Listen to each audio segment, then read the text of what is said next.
Lorsque vous vous sentez blessé, c'est-à-dire lorsque vous voyez que vous avez fait quelque faute, soit par pure fragilité, soit avec réflexion et malice, ne vous affligez pas trop pour cela. Ne vous laissez pas aller au chagrin et à l'inquiétude. Mais adressez-vous aussitôt à Dieu et dites-lui avec une humble confiance: c'est maintenant, ô mon Dieu, que je vais voir ce que je suis. Car que pouvait-on attendre d'une créature faible et aveugle comme moi que des égarements et des chutes? Arrêtez-vous un peu là-dessus afin de vous confondre en vous-même et de concevoir une vive douleur de votre faute. Puis, sans vous troubler, tournez toute votre colère contre les passions qui vous dominent, principalement contre celle qui a été la cause de votre péché.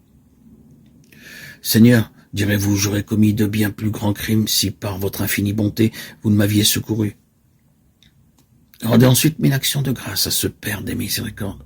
Aimez-le plus que jamais, voyant que, bien loin de se ressentir de l'injure que vous venez de lui faire, il vous tend encore la main, de peur que vous ne tombiez de nouveau encore plus bas dans quelque semblable désordre.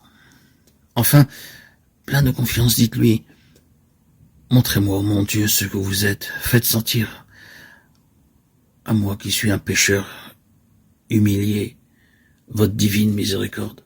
Pardonnez-moi, Seigneur, mes offenses. Ne permettez pas que je me sépare de vous, ni que je m'éloigne tant soit peu de votre amour, de votre miséricorde infinie.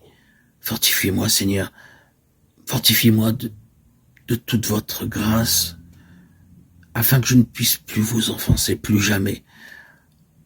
Après cela, n'allez point examiner si Dieu vous a pardonné ou non, car c'est vouloir vous inquiéter inutilement, c'est perdre le temps. Et il y a en ce procédé bien de l'orgueil et de l'illusion du démon, qui par ses inquiétudes de l'esprit cherche à vous nuire, à vous tourmenter. Ainsi, abandonnez-vous à sa miséricorde et continuez vos exercices avec autant de tranquillité que si vous n'aviez point commis de faute. Méditez, priez, lisez l'Évangile, prenez des moments d'oraison silencieuse. Quand bien même vous auriez offensé Dieu plusieurs fois en un seul jour, ne perdez jamais la confiance en lui. Pratiquez ce que vous avez l'habitude de pratiquer. C'est ainsi que vous combattez contre le démon. Cette méthode d'avancer quoi qu'il arrive, malgré vos erreurs, est la force nécessaire pour triompher du démon, poursuivre votre allure, comme si vous n'aviez jamais péché. Cette façon de voir plaît sûrement à Dieu. Le diable se retrouve dans une immense confusion. Il se voit dompté par celui-là même qu'il pensait avoir aisément vaincu. Le diable est désarmé. Si donc une faute où par malheur vous serez tombé vous cause du trouble et vous abat le courage, la première chose que vous devez faire, c'est de tâcher à recouvrer la paix de votre âme et la confiance en Dieu, et de poursuivre votre route comme vous en avez l'habitude quotidiennement.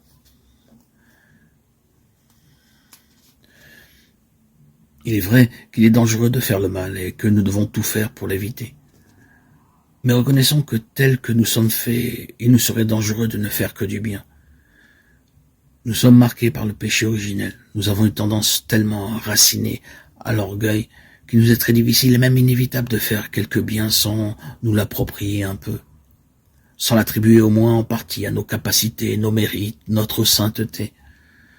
Si le Seigneur ne nous permettait pas que de temps en temps nous fassions quelque mal, nous tombions dans quelques imperfections, nous serions en grand danger. Nous tomberions vite dans la présomption, le mépris du prochain.